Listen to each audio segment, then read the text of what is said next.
Well, hey there, everyone, and welcome to the latest episode of what I'm calling RBTV. I'm Patrick Gray. And today I want to have a heart-to-heart. And, I know I'm not the first to talk about this, but I want to go on record and I want to talk about victim shaming. Why is it that every time a company gets owned and all their data walks out at the door, the InfoSec community sort of chortles and says, their network was terrible. Those guys didn't know what the hell they were doing.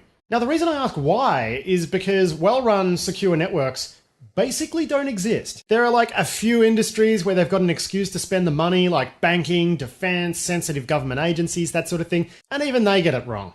Honestly, when was the last time you did a security audit or a pen test on a regular enterprise network and wrote a report that said, hey, well done, you guys are awesome, you got this. I'm gonna go get a cup of coffee. Why don't you guys take some time off, meet me downstairs. You've earned some time off. High fives all around. This is something that never happens. And yet, every time one of these same networks gets penetrated by some attacker, there's this prevailing smug attitude of, well, it wouldn't have happened if they, knew what they were doing or if I was running their security. It happens every time. Think of Target, Sony, Heartland. I actually know someone who was involved in the forensic analysis of one of those jobs. And you know what? They told me their network was actually pretty good and finding the precise point of entry was basically impossible. And this is one of the sharpest people I know. So, if it's a stone cold riddle to him, why do we think it's okay to shame the victims of cybercrime or state-based attacks? I'll admit, I've been guilty of this myself on a few occasions, but now I'm starting to think a little bit differently.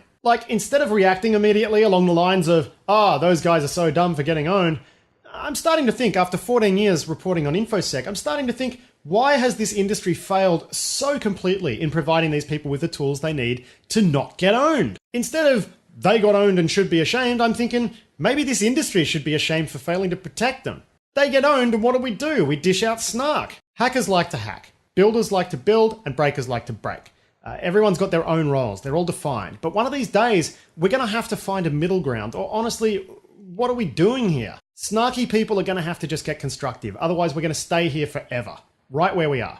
And I know this is going to piss off some mates of mine, but it's true. A lot of people in the pen testing industry like bashing up their clients because it gives them a sense of superiority. It's a vaguely sociopathic trait that I recognize in myself because I'm a journalist and we're all sociopaths who like beating up on people too. Just admit it. Whether you're writing an advanced exploit for repackaging and use in the defense sector, or by an intelligence agency, or you're using old school unpatched logic bugs to burrow into some poor enterprise network, one of your driving motivations is proving your superior intelligence to the people who either wrote the software or deployed the network. You monsters. But taking down the average enterprise network, it doesn't really prove much, does it? It's sort of like kicking a child. Just step back for a second and look at some of the problems these customers face. If you're a consumer, everyone happily and readily admits that you're out of the gate. Okay, so let's move on from that immediately. Let's go up the pyramid now. Say you're a small to medium enterprise. If you are, you can't afford a full-time security staffer who really kicks ass.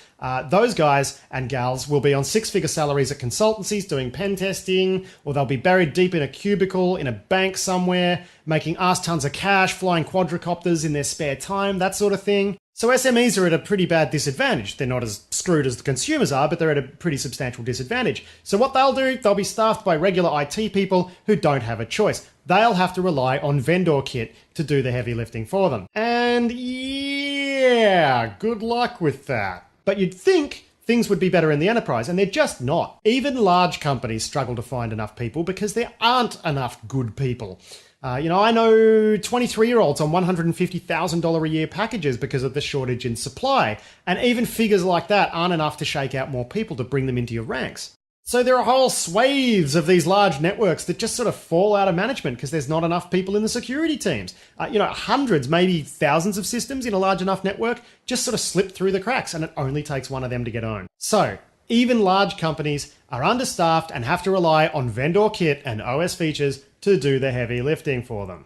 Yeah, good luck with that. And as we know, automating security hasn't really worked so far, has it? So where does that leave anyone? Basically about 20 miles up shit creek without the proverbial paddle.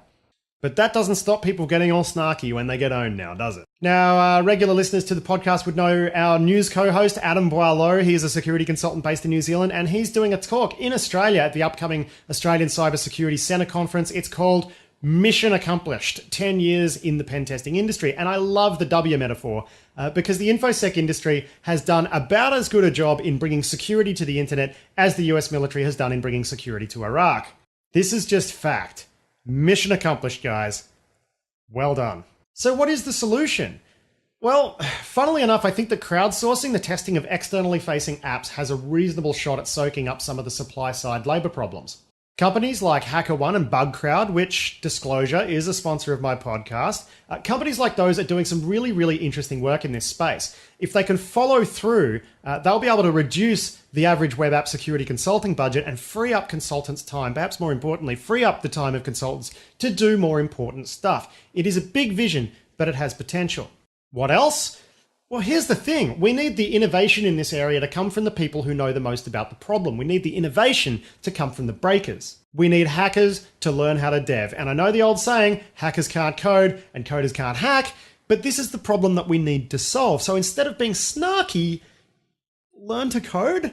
So until you're offering some kind of solution instead of just pen testing and submitting snarky reports, you might want to climb down off that high horse of yours, pal.